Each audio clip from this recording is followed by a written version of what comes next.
கோவை ஆர்எஸ்புரம் பகுதியில் உள்ள கோவை மாவட்ட ஹாக்கி அசோசியேஷன் மற்றும் தமிழக வெற்றிக் கழகம் கோவை மாவட்ட பிரிவு இணைந்து நடத்தும் வீரமங்கை அக்னி 2026 என்னும் தலைப்பில் மாவட்ட அளவிலான மகளிருக்கான ஹாக்கி போட்டியில் வெற்றி பெற்று வீரமங்கைகள் என மகுடம் சூடிய சச்சிதானந்த ஜோதி நிகேதன் பள்ளி மாணவிகள்.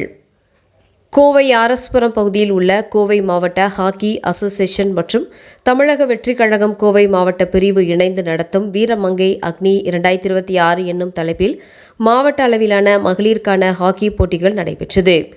தமிழக முதல்வர் விஜயின் பிறந்த நாளை கொண்டாடும் வகையில் நடத்தப்பட்ட இந்த போட்டியில் 8 அணிகள் பங்கேற்றது.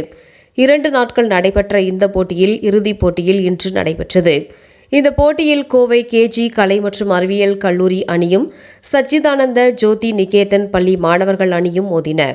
இதில் சச்சிதானந்த ஜோதி நிகேதன் பள்ளி மாணவர்கள் 3.1 என்ற கோல் கணக்கில் வெற்றி பெற்றது. இவர்களுக்கு விளையாட்டு மைதான வளாகத்தில் பரிசுகள் வழங்கப்பட்டன. இந்த விழாவில் சிறப்பு விருந்தினராக தமிழக பிற்படுத்தப்பட்டோர் நலத்துறை அமைச்சரும் கோவை மாவட்ட பொறுப்பு அமைச்சருமான சம்பத்குமார் கலந்து கொண்டு பரிசுகளை வழங்கினார்.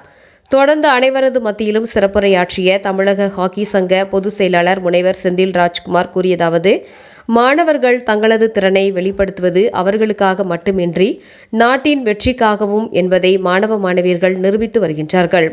அந்த வகையில் பள்ளி மற்றும் கல்லூரியில் பயிலும் பல மாணவிகள் தற்போது விளையாட்டுத்துறைக்கு வந்து தங்களது சாதனைகளை வெளிப்படுத்தி வருகின்றனர். இன்னும் மாணவ மாணவியர்கள் வெளிவர வேண்டும் என்றும் தெரிவித்தார்.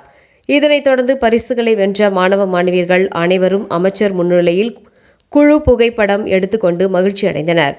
நிகழ்ச்சியில் தமிழக வெற்றிக் கழக புறநகர் வடக்கு மாவட்ட செயலாளர் ராஜ்குமார், கோவை புறநகர் வடக்கு மாவட்ட செயற்குழு உறுப்பினர் அம்பிகா சரவணன் மற்றும் மாவட்ட மகளிர் அணி சார்பாக தமிழ்ச்செல்வி ரேவதி உள்ளிட்ட பலர் கலந்து கொண்டனர் என்பது குறிப்பிடத்தக்கது.